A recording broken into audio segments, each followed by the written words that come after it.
Hello my dear friends, ఈరోజు చాలా important topic అయిన విటమిన్స్ గురించి డిస్కస్ చేసుకుందాం. సో క్వశ్చన్స్ టైప్ కాకుండా చిన్న క్లాస్ టైప్లో ఎక్స్ప్లెయిన్ చేస్తాను. షార్ట్ అండ్ స్వీట్గా ఎక్స్ప్లెయిన్ చేస్తాను. ఈ ఏరియా నుంచి ప్రతి ఎగ్జామ్స్లో కూడా క్వశ్చన్స్ అనేవి అడుగుతుంటారు. చాలా చాలా ఇంపార్టెంట్. ఏ ఏరియా వదిలేసినా పర్లేదు, కానీ విటమిన్స్ అనే టాపిక్ మీరు వదిలేశారంటే మాత్రం ఖచ్చితంగా 2 నుంచి 3 మార్కులు మీరు మిస్ అయిపోతారు. సో అంత ఇంపార్టెంట్.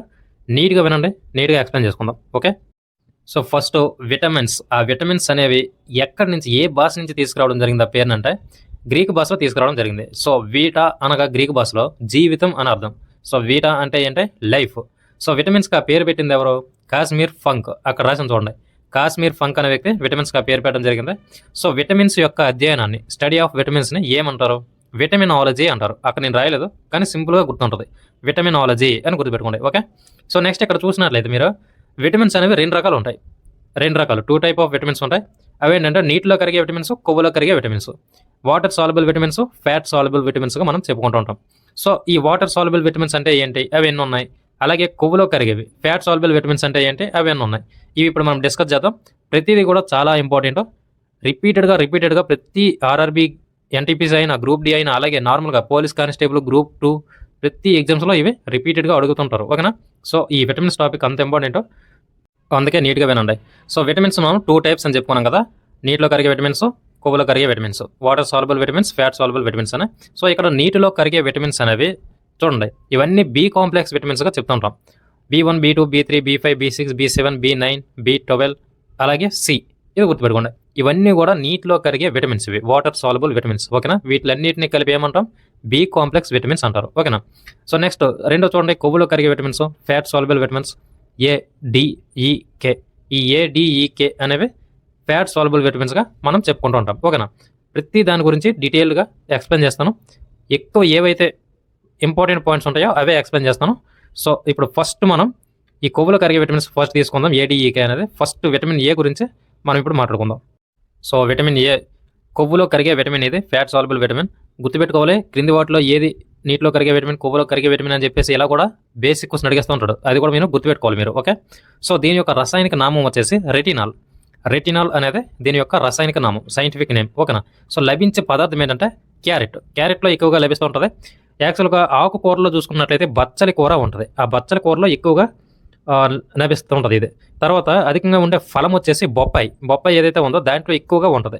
తర్వాత అధికంగా ఉండే పాలు, ఆవు పాలు. ఓకేనా. సో క్యారెట్ అనేది మనం ఎక్కువగా చెప్పుకుంటాం.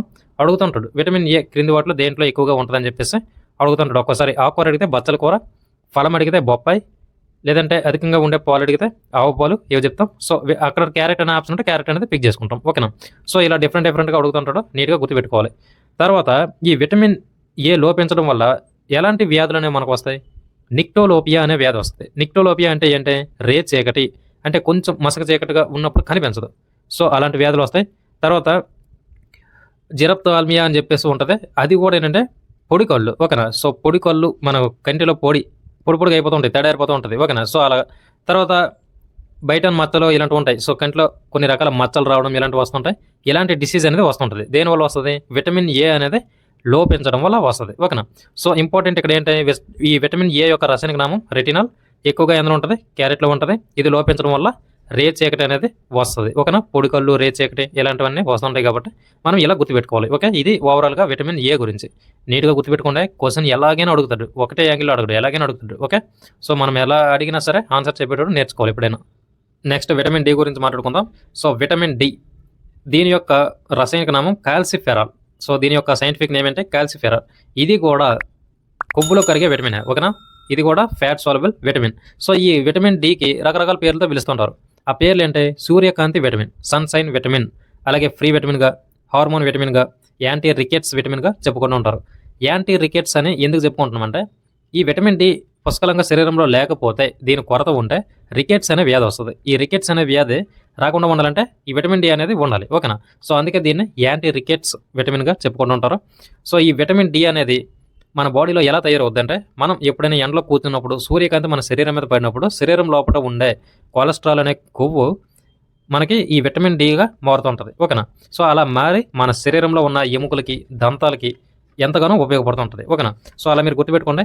ఈ విటమిన్ డి మరి ఎక్కువగా ఎక్కడ లభిస్తుంటుందంటే నూనె, అంటే కాలేయ నూనె, కాడు చేపలు, తర్వాత పాలు, గుడ్డులో పచ్చసొన ఉంటుంది కదా దాంట్లో, అలాగే మాంసం ఇలా అక్కడ దొరుకుతుంటుంది. సో ఈ క్వశ్చన్ కూడా అడుగుతుంటాడు, అత్యధికంగా లభించే మొక్క ఏంటి అని చెప్పేసి అడుగుతుంటాడు. Vitamin D. ఇది విటమిన్ డి అనేది నారింజ మొక్కలో ఎక్కువగా దొరుకుతుంటుంది. ఓకేనా. సో ఏంటంటే మన బాడీ దీన్ని తయారు చేసుకుంటుంది. మనం ఇలా క్వశ్చన్స్ ఆ ఫుడ్ మనం తీసుకుంటే దాని నుంచి మన బాడీ అనేది క్రియేట్ చేసుకుంటుంది. అలా మనం అర్థం చేసుకోవాలి ఎప్పుడైనా సరే. ఓకేనా. సో ఇది లోపించడం వల్ల వచ్చే వ్యాధులు ఏంటి? రికెట్స్, అలాగే మలేసియా, తర్వాత పిజియన్ చెస్ట్. రికెట్స్ అనేది 2 నెలల నుంచి 2 సంవత్సరాల మధ్య పిల్లలు ఉంటారు కదా, చిన్నపిల్లలు, వాళ్ళకు వస్తుంటుంది. అలాగే పెద్దవాళ్ళు అయితే మలేసియా అనేది వస్తుంటుంది. ఈ మలేసియా అంటే ఏంటి? ఎముకలు అనేది కాల్సీభవనం చెందకుండా మృదువుగా ఉంటాయి, అంటే చాలా స్మూత్గా ఇలా ఉంటుంటాయి. సో అలా ఉండడం వల్ల మనకి ఎముకలు ఎప్పుడు దృఢంగా ఉండాలి. అంత స్మూత్గా ఉంటే ఏదో ఒక ప్రాబ్లం వచ్చినప్పుడు అవి విరగడం, బ్రేక్ అవ్వడం ఇలాంటివి జరుగుతుంటాయి. సో అందుకే ఇది కూడా ఒక డిసీజ్. ఓకేనా, మలేసియా అనేది. తర్వాత పిజియన్ చెస్ట్ అంటే ఏంటంటే ఇది మన రొమ్ము ఉంటుంది కదా, సో పక్కటెముకలు అంటాం చెస్ట్ దగ్గర. ఈ పక్కటెముకల దగ్గర ఉబ్బెత్తుగా మారిపోతుంటాయి. ఇది ఎక్కువగా చిన్నపిల్లలోనే జరుగుతుంటుంది. సో ఉబ్బిపోవడం ఇలా జరుగుతుంటాయి ఈ పక్కటెముకలు అనేవి. దీన్నే మనం పిజియన్ చెస్ట్గా చెప్పుకుంటూ ఉంటాం. ఓకేనా. సో ఇలాంటి డిసీజెస్ అనేవి ఈ విటమిన్ డి లోపించడం వల్ల వస్తుంటాయి. ఓకే. సో నీట్గా గుర్తుపెట్టుకోండి.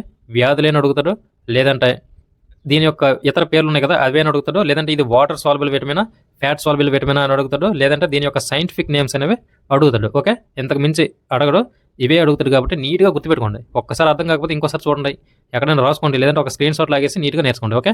సో ఇది. So next vitamin E.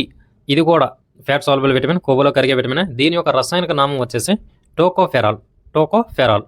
So scientific name ఏంటంటే టోకోఫెరాల్. దీన్ని మనం బ్యూటీ విటమిన్గా ఎక్కువగా చెప్పుకుంటూ ఉంటాం. సో బ్యూటీ విటమిన్ అని చెప్పేసి చెప్పుకుంటూ ఉంటాం. అందానికి సంబంధించిన విటమిన్ ఏది అని చెప్పేసి అడుగుతూ ఉంటాడు, విటమిన్ ఇ. ఓకేనా. అలాగే వంధ్యత్వ నిరోధక విటమిన్ అని చెప్పుకుంటూ ఉంటారు. సో ఈ విటమిన్ ఇ అనేది పుష్కలంగా ఉంటే స్త్రీ పురుషుల ప్రత్యుత్పత్తి వ్యవస్థ అనేది సక్రమంగా పనిచేస్తుంది. ఓకేనా.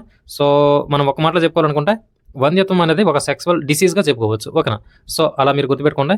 ఎలుకల్లో కూడా ఇది విటమిన్ ఇ లోపించడం వల్ల ప్రత్యుత్పత్తి అవయవాలు ఉంటాయి కదా సెక్సువల్కి సంబంధించి, ఆ పార్ట్స్ అవన్నీ కూడా సరిగ్గా పని చేయవు. ఓకేనా. సో అది మీరు గుర్తుపెట్టుకోవాలి. తర్వాత ఈ వంధ్యత్వంతో పాటు ఇంకొక డిసీజ్ ఉంది విటమిన్ ఇ లోపించడం వల్ల. అదేంటంటే రెడ్ బ్లడ్ సెల్స్ ఉంటాయి కదా, ఆర్బీసీ. వీటి యొక్క జీవితకాలం అనేది తగ్గిపోతూ ఉంటుంది. యాక్చువల్గా మనకి రెడ్ బ్లడ్ సెల్స్, ఎర్ర రక్త కణాల యొక్క జీవితకాలం ఎంత ఆల్రెడీ ఎక్స్ప్లెయిన్ చేస్తాం మనం. ఎంత? 120 రోజులు, 120 days. ఓకేనా. సో ఆ జీవిత కాలం అనేది తగ్గిపోతూ ఉంటుంది ఈ విటమిన్ ఇ లోపించడం వల్ల. ఓకే. సో ఇవన్నీ కూడా మనం గుర్తుపెట్టుకోవాలి. ఎక్కువగా ఎందులో లభిస్తుంటుంది అంటే పత్తి గింజల నూనె, కుసుమ పువ్వు, సో వీటిలో ఎక్కువగా దొరుకుతుంటుంది. తర్వాత జీడి, బాదం వంటి డ్రై ఫ్రూట్స్ ఉంటాయి కదా, వీటిలో కూడా ఎక్కువగా ఇది దొరుకుతుంటుంది. ఓకేనా. సో ఇంకొక ఇంపార్టెంట్ విషయం ఏంటంటే గర్భస్రావంతో బాధపడుతున్న స్త్రీకి విటమిన్ ఇ ఏమంటారు? ఓకేనా. సో అడుగుతుంటారు క్వశ్చన్, గర్భస్రావంతో బాధపడుతున్న స్త్రీకి ఏ విటమిన్ ఇస్తారు అని చెప్పేసి. Vitamin E. ఇది చాలా ఇంపార్టెంట్, నీట్గా గుర్తుపెట్టుకోండి. ఇంకో క్వశ్చన్ కూడా అడుగుతుంటాడు, కప్పలో ఎర్ర రక్త కణాల జీవితకాలం ఎంత అంటాడు. ఓకేనా. మనుషులు అయితే 120 రోజులు, కప్పలో అయితే 100 days. ఓకే, 100 రోజులు. ఇది గుర్తుపెట్టుకోండి. సో నెక్స్ట్ విటమిన్ వచ్చేసి విటమిన్ కే. ఇది కూడా చాలా ఇంపార్టెంట్, చాలాసార్లు అడిగాడు, నీట్గా గుర్తుపెట్టుకోండి. ఇది కూడా కొవ్వులో కరిగే విటమిన్, ఫ్యాట్ సాల్యుబుల్ విటమిన్గా చెప్పుకుంటాం. దీని యొక్క రసాయనిక నామం ఫిలోక్వినోన్. సో దీని యొక్క సైంటిఫిక్ నేమ్ ఏంటంటే ఫిలోక్వినోన్. సో దీన్ని రక్తం గడ్డగట్టించే విటమిన్గా చెప్పుకుంటూ ఉంటారు, యాంటీ బ్లీడింగ్ విటమిన్గా చెప్పుకుంటూ ఉంటారు. అప్పుడే పుట్టిన శిశువులో లోపం ఎక్కువగా ఉంటుంది అని చెప్పేసి చెప్పుకుంటుంటారు. సో ఇది సాధారణంగా రక్తం గడ్డగొట్టడం కోసం ఇస్తారు కాబట్టి సర్జరీ టైంలో, పేషెంట్కి సర్జరీ చేసే టైంలో పేషెంట్కి ఈ విటమిన్ కే అనేది ఇవ్వాలి అని చెప్పేసి చెప్తుంటారు. సో మనకి గాయమైనప్పుడు, ఎప్పుడైనా దెబ్బ తగిలినప్పుడు 3 నుంచి 6 నిమిషాల్లో బ్లడ్ అనేది అక్కడ గడ్డగట్టి సాగిపోద్ది బ్లీడింగ్. అలా ఆగలేదు అంటే మనకి విటమిన్ కే లోపం ఉన్నట్టే. సో మనకి ఏదో దెబ్బ తగిలింది, అక్కడ 3 నుంచి 6 నిమిషాల తర్వాత కూడా విపరీతంగా బ్లడ్ అనేది పోతా ఉందంటే విటమిన్ కే లోపం ఉన్నట్టే. ఓకేనా. సో అందుకే ఆ బ్లడ్ అనేది ఎక్కువగా పోయిందనుకోండి బ్లడ్ లాస్ అవుతాం. ఓకేనా. సో అలా కాకుండా ఉండడం కోసం విటమిన్ కే మనకి ఎక్కువగా యూజ్ అవుతుందని మనం గుర్తుపెట్టుకోవాలి. ఓకేనా.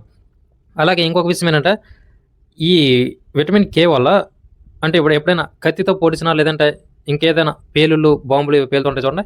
సో అలాంటి టైంలో బ్లడ్ అనేది గడగట్టడానికి కొంచెం ఎక్కువ సమయం తీసుకుంటూ ఉంటుంది. 8 నిమిషాల పైన తీసుకుంటూ ఉంటుంది. అది కూడా మీరు గుర్తుపెట్టుకోవాలి. ఓకేనా.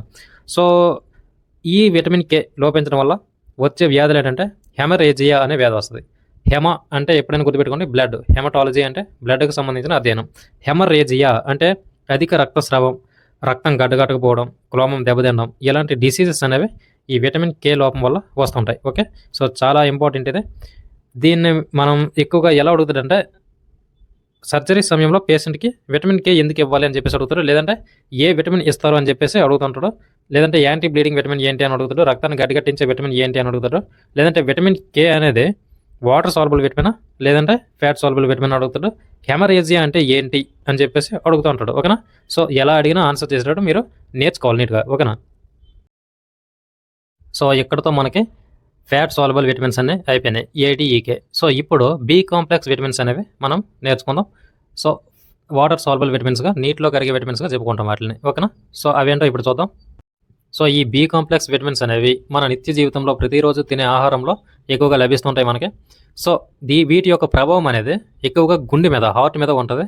సో ఫస్ట్ B1 ఈ విటమిన్ని థైమిన్ అని కూడా పిలుస్తుంటారు. విటమిన్ B1 థైమిన్ విటమిన్గా పిలుస్తుంటారు.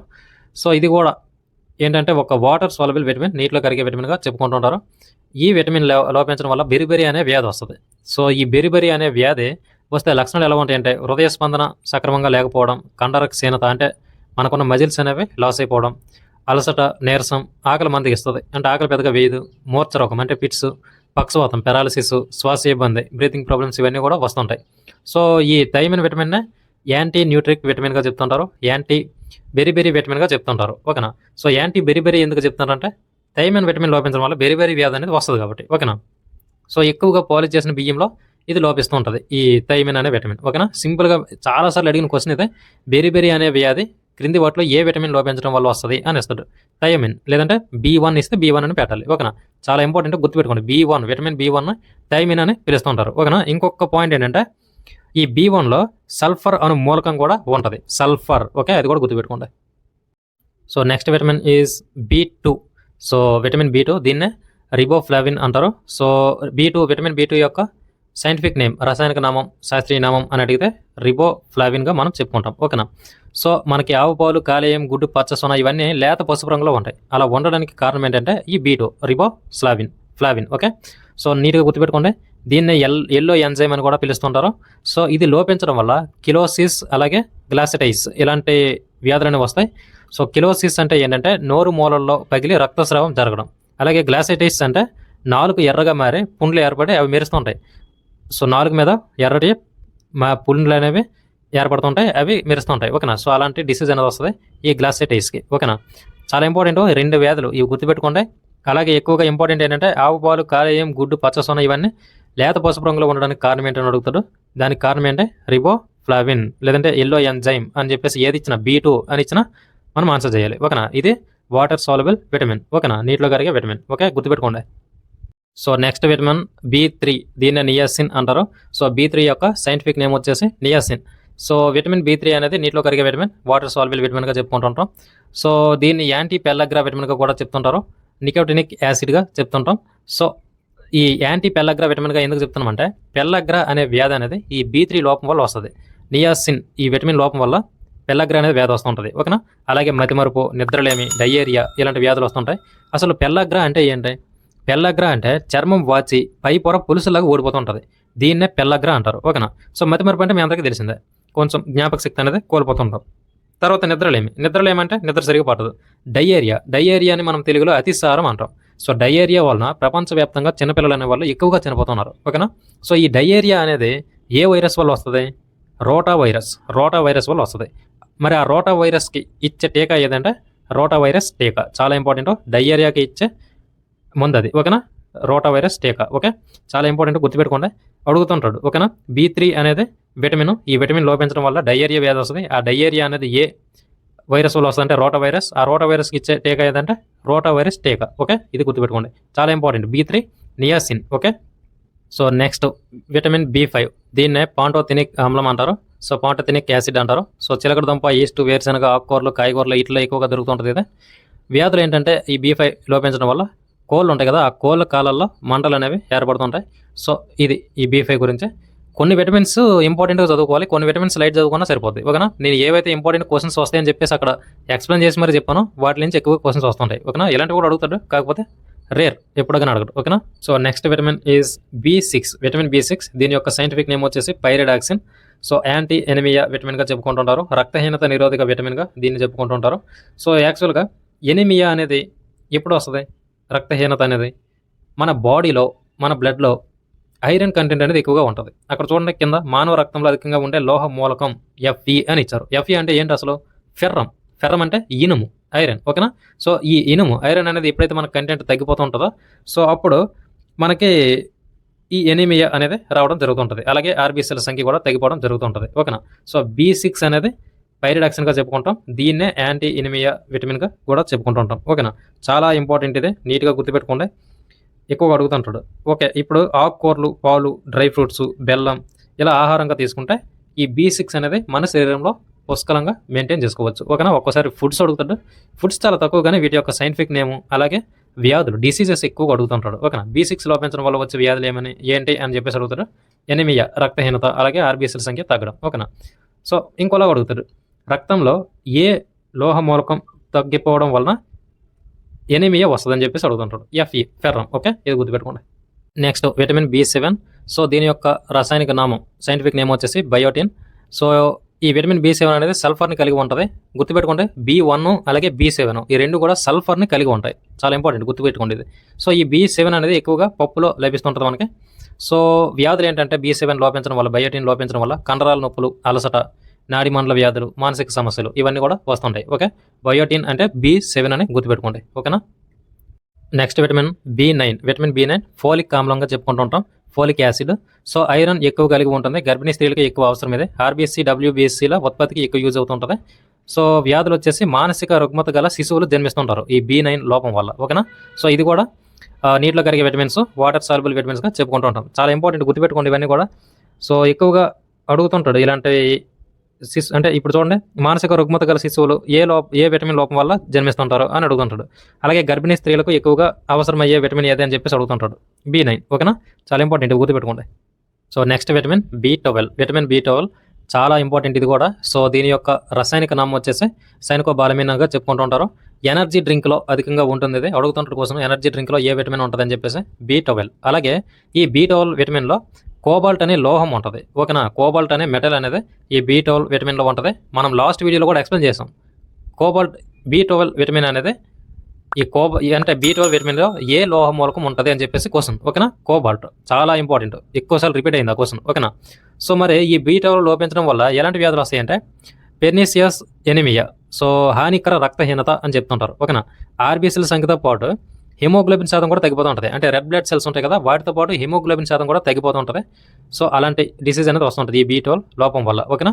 సో దీంట్లో ఇంపార్టెంట్ క్వశ్చన్ ఏంటంటే ఎనర్జీ డ్రింక్లో అధికంగా ఉంటుంది అంటే B12. అలాగే B12లో ఉండే లోహ మూలకం ఏంటంటే కోబాల్ట్. ఓకేనా? ఈ రెండు కూడా కొంచెం గుర్తుపెట్టుకోండి. అలాగే ఆ డిసీజెస్ కూడా కొంచెం గుర్తుపెట్టుకోండి. ఇక్కడ ఈ Bతో వచ్చినవన్నీ కూడా నీటిలో కరిగే విటమిన్స్, వాటర్ సాల్యుబుల్ విటమిన్స్, ఇలా గుర్తుపెట్టుకోండి. సో నెక్స్ట్ విటమిన్ C చాలా ఇంపార్టెంట్ ఇదే. సో దీని యొక్క సైంటిఫిక్ నేమ్ వచ్చేసి ఆస్కార్బిక్ ఆమ్లం, ఆస్కార్బిక్ యాసిడ్ అని చెప్పేసి అంటాం. యాంటీ స్వెర్వీ విటమిన్గా కూడా చెప్పుకుంటుంటాం. వేడి చేస్తే నశించే విటమిన్ ఏంటి అని చెప్పేసి అడుగుతాడు, అది విటమిన్ C. ఓకేనా? అలాగే జంతు సంబంధిత ఆహారాలు, పాలు, గుడ్లు, మాంసం వీటిలో లభించని విటమిన్ ఏది అని చెప్పేసి అడుగుతుంటాడు, అది కూడా విటమిన్ C. ఓకేనా? చాలా ఇంపార్టెంట్, గుర్తుపెట్టుకోండి. ఈ విటమిన్ C లోపించడం వల్ల స్కర్వీ అని చెప్పేసి ఒక వ్యాధి వస్తుంది. ఆ వ్యాధి అంటే స్కర్వీ అంటే ఏంటి అసలు అంటే చిగుళ్ళు వాచి రక్తస్రావం జరగడం. ఓకేనా? సో మన పంటి యొక్క చిగుళ్ళు ఉంటాయి కదా, అవి వాచి రక్తస్రావం అనేది జరుగుతుంటుంది. అలాగే ఎముకలు, కండరాలు నొప్పి, చర్మం పగలడం ఇవన్నీ కూడా ఈ విటమిన్ C లోపం వల్లే వస్తుంటాయి. ఓకేనా? చాలా ఇంపార్టెంట్, గుర్తుపెట్టుకోండి. పాలు, గుడ్లు, మాంసం వీటిలో విటమిన్ C అనేది లభించదు. సో ఇది విటమిన్ C అనేది మనకి నిమ్మ వీటిలో లభిస్తుంటుంది. ఓకేనా? సో ఈ క్వశ్చన్ అడుగుతాడు, ఎక్కువగా విటమిన్ C అనేది ఎక్కడ లభిస్తుంది అని చెప్పేసి అడుగుతుంటాడు. సో ఎక్కడ లభిస్తుంది ఎక్కువగా, ఎవరికైనా తెలుసా? చెప్పండి తెలిస్తే. ఉసిరి. ఓకేనా? సో ఉసిరిలో ఎక్కువగా లభిస్తుంటుంది. ప్రపంచంలో C విటమిన్ ఎక్కువగా ఉండే ఫలం ఏంటంటే ఉసిరి, ఇది గుర్తుపెట్టుకోవాలి. ఓకేనా? సో సిట్రస్ అనే నిమ్మజాతి ఫలాలు ఇవన్నీ ఉంటాయి కదా, వీటిలో కూడా ఇది ఎక్కువగా దొరుకుతుంటుంది. ఓకేనా? సో ఎప్పుడైనా క్వశ్చన్ అడిగితే ఎలా అడుగుతాడంటే ప్రపంచంలో C విటమిన్ ఎక్కువగా ఉండే ఫలం ఏంటి అని చెప్పేసి అడుగుతాడు, ఉసిరికాయలు. ఓకేనా? ఇది గుర్తుపెట్టుకోండి. ఓకేనా? చాలా ఇంపార్టెంట్. ఇవన్నీ కూడా ఏంటంటే మనం జస్ట్ చదివి వదిలేస్తూ ఉంటాం లైట్గా. ఈ ఆస్కార్బిక్ ఆమ్లం ఇవన్నీ కూడా చదివి వదిలేస్తాం. వాడు తెలివిగా అక్కడ ఏం చేస్తాడంటే విటమిన్ C అని చెప్పేసి ఇవ్వడు, ఆస్కార్బిక్ ఆమ్లం ఇలా వేస్తాడు. అర్థమవుతుందా? క్రింది వాటిలో వేడి చేస్తే నశించే విటమిన్ అని చెప్పేసి ఇచ్చి ఆస్కార్బిక్ ఆమ్లం అని వేస్తాడు. సో మనకు అక్కడ విటమిన్ C కనిపించదు. అప్పుడు ఏం చేస్తాం, మనం ఆన్సర్ అనేది తప్పు పెట్టేస్తాం. ఓకేనా? అందుకే నీట్గా నేర్చుకోవాలి. ఆస్కార్బిక్ ఆమ్లం అంటే ఏంటి అసలు, C విటమిన్, అలాగే యాంటీ స్వెర్వీ విటమిన్ అంటే ఏంటి, ఇవన్నీ నీట్గా నేర్చుకుంటే మనం బిట్ అనేది మిస్ చేయం. ఓకేనా? సో ఇక్కడ విటమిన్ C యొక్క ఇంపార్టెన్స్, ప్రత్యేకతలు కొన్ని ఇవ్వడం జరిగింది చూడండి. సో కొల్లాజెన్ ప్రోటీన్ తయారీ. కొల్లాజెన్ అనేది మన శరీరానికి చాలా అవసరం. అది ఉంటే మనం అందంగా కనిపిస్తాం, మన స్కిన్ బాగుంటుంది, జుట్టు ఇవన్నీ బాగుంటాయి. ఓకేనా? కొల్లాజెన్ ఉంటే మనకి జాయింట్స్ బాగుంటాయి. కొల్లాజెన్ అనేది చాలా ఇంపార్టెంట్. సో అలాంటి కొల్లాజెన్ ప్రోటీన్ అనేది తయారవుద్ది. తర్వాత విరిగిన ఎముకలు అతికించడం, గాయాలను మాన్పడం, కోల్పోయిన భాగాలను తిరిగి ఏర్పరచడం, వైరస్ నిరోధకం, యాంటీ క్యాన్సర్, యాంటీ ఆక్సిడెంట్గా పనిచేయడం, వ్యాధి నిరోధక శక్తిని పెంచడం, ఇనుము, రక్త ఉత్పత్తి, కొలెస్ట్రాల్ని తగ్గించడం, తర్వాత కొల్లాజెన్, మృదులాస్థి, డెంటల్ తయారీ, వీటికి ఇది ఉపయోగపడుతుంది. ఓకేనా? లాస్ట్ 10th ఆప్షన్ కొల్లాజెన్ అది కింద తప్పడిపోయింది. సో ఇవన్నీ కూడా సరదాగా గుర్తుపెట్టుకోండి. విటమిన్ సి అనేది మన బాడీకి ఎంత అవసరం. ఓకేనా? సో ఎప్పుడైనా అడిగితే అడగవచ్చు. ఇందులో కూడా చిన్న పాయింట్ తీసుకొచ్చి క్వశ్చన్ రూపంలో అడగవచ్చు కాబట్టి ఇవన్నీ ఇవ్వడం జరిగింది. నీట్గా గుర్తుపెట్టుకోండి. ఓకే? సో ఈ ఏరియా నుంచి కొన్ని క్వశ్చన్స్ అనేవి ఎలా అడుగుతారో చూద్దాం. సార్క్ కార్డ్ చేపల నుండి లభించే విటమిన్లు ఏ, డి, అలాగే బీర్లో ఉండే vitamins B3, B6, B9, B12. సింపుల్గా థర్డ్ టేబుల్ గుర్తుపెట్టుకోండి. 3వ టేబుల్. సో 3వ ఎక్కం 3 1 3 3 2 6 3 9 3 12 అలా 3 ఎక్కం గుర్తుపెట్టుకుంటే బీర్లో ఉండే విటమిన్స్ అనేవి మనకు గుర్తుంటాయి. B3, B6, B9, B12 అలా గుర్తుపెట్టుకోండి. ఓకే? తర్వాత చూడండి యాంటీ క్యాన్సర్ విటమిన్స్ అనేది వేటిని అంటామంటే ACE. ఓకే? తర్వాత వేడి చేస్తే నశించే విటమిన్స్ సి, ఫాలిక్ యాసిడ్, ఇది గుర్తుపెట్టుకోండి. తర్వాత సల్ఫర్ను కలిగిన విటమిన్లు B1, B7 చాలా ఇంపార్టెంట్. B1, B7లో సల్ఫర్ ఉంటుంది, చాలా ఇంపార్టెంట్, గుర్తుపెట్టుకుంటుంది. ఓకేనా? సో B12లో మనకి కోబాల్ట్ అనే మూలకం, లోహ మూలకం ఉంటుంది, అది కూడా గుర్తుపెట్టుకోండి. ఇవి ఇలా అడుగుతుంటాడు. చాలా ఇంపార్టెంట్ టాపిక్ ఇది. ఇంతవరకు మీరు చూసారంటే ఖచ్చితంగా ఈసారి జాబ్ కొడతారు. ఎందుకంటే అందరికీ అంత ఓపిక ఉండదు. ఈ విటమిన్స్ టాపిక్ లేకుండా పేపర్ ఉండదు. అది ఫస్ట్ థింగ్. నీట్గా అందుకే ఎక్స్ప్లెయిన్ చేశాను. వీడియో పెద్దగైనా పర్లేదని చెప్పేసి. ఇది మీకు లైఫ్ టైం, మీకు ఎప్పుడైనా విటమిన్స్ క్లాస్ కావాలి అంటే ఇది ఒకటి చూసుకుంటే సరిపోద్ది. మీకు A to Z ఇన్ఫర్మేషన్ ఉంటుంది. నీట్గా మీరు నోట్స్ కూడా ప్రిపేర్ చేసుకోవచ్చు. ఇది చదివితే సరిపోద్ది. ఓకేనా? అన్ని ఎగ్జామ్స్కి ఈ విటమిన్స్ దీని యొక్క ఇంపార్టెన్స్ అనేది ఇక్కడ సరిపోద్ది ఇది. ఓకే? సో అందుకే నీట్గా ప్రిపేర్ చేసి పెట్టేశాను. ఇక చదవరో మీ ఇష్టం. ఓకేనా? Thank you for watching. ఎలాంటి వీడియోస్ ఇంకా మాకు కావాలి అని మీకు అనిపిస్తే ఖచ్చితంగా ఛానల్కి సబ్స్క్రైబ్ చేసుకుని వీడియోకి గట్టిగా ఒక లైక్ కొట్టండి. మీరు కొంచెం నాకు మోటివేషన్ ఇస్తే ఇంకా మంచి మంచి టాపిక్స్ అనేవి, ఇంపార్టెంట్ టాపిక్స్ అనేవి, ఖచ్చితంగా బిట్ వస్తుందనే టాపిక్స్ అనేవి నేను చేసి మీ ముందుకు తీసుకొచ్చి ఎక్స్ప్లెయిన్ చేస్తాను. ఓకేనా? Thank you for watching. అందరికీ కూడా all the best. Thank you.